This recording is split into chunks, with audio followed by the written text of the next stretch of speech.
तेबे दर्शक बंधु भारत और नेदरलैंड मध्य चली मैच रे एक आश्चर्यजनक बैटिंग देखा मिला शिवम दुबे पक्षर से एमती बैटिंग कले समस्ते आश्चर्य हेले। तेबे भारतर बड़ बड़ महारथी बैट्समैन जितेबले आउट हो गले ठीक समय रे शिवम दुबे छिड़ा होइथिले। से जो माड़ मारिले ता देखि समस्ते आश्चर्य हो गले। जदि आपण माने शिवम दुबे को बैटिंग देखि बहुत खुशी होइथांती ताले वीडियो गोटे लाइक कर दियंतु एवं चैनल को सब्सक्राइब कर दियंतु आ बेल आइकन मध्ये दबाई दियंतु। तेबे हाँ दर्शक बंधु शिवम दुबे जो माड़ मारिले ताहा देखि कौन कहिबे आपण माने दुबे को केउ नाम रे डाकिबे? शक्तिमान दुबे ना हल्क दुबे?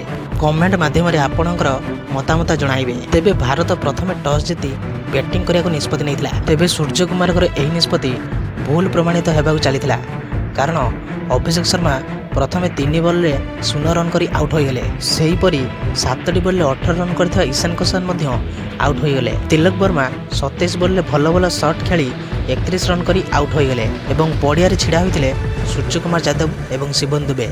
दुहे मिसी किछि भल भल शॉट खेली स्कोर को आगो को नेले। तेबे सूर्य कुमार यादव 28 बॉल रे 34 रन करी आउट हो गले। ताहापरे आसले हार्दिक पांड्या एवं शिवम दुबे ताको रन रेट पूरा बढ़ाई चलिले। शिवम दुबेंकर जो माड ओह जहाँ देखी समस्ते आश्चर्य। खाली लंबा लंबा छक्का जेउठी भारतर स्कोर 150 रन ऊपर को जीवाको जना पड़ु नथिला सेहीटी शिवम दुबे जो माड मारिले नेदरलैंड्स रो बॉलर माने आज राति रे सोई परिबे नाही। तांको स्वप्न रे केवल शिवम दुबे ही देखा देबे। तेबे शिवम दुबे एही मैच रे 6टी विशाल छक्का मारिछंती एवं 31टी बॉल रे 66 रन करिछंती।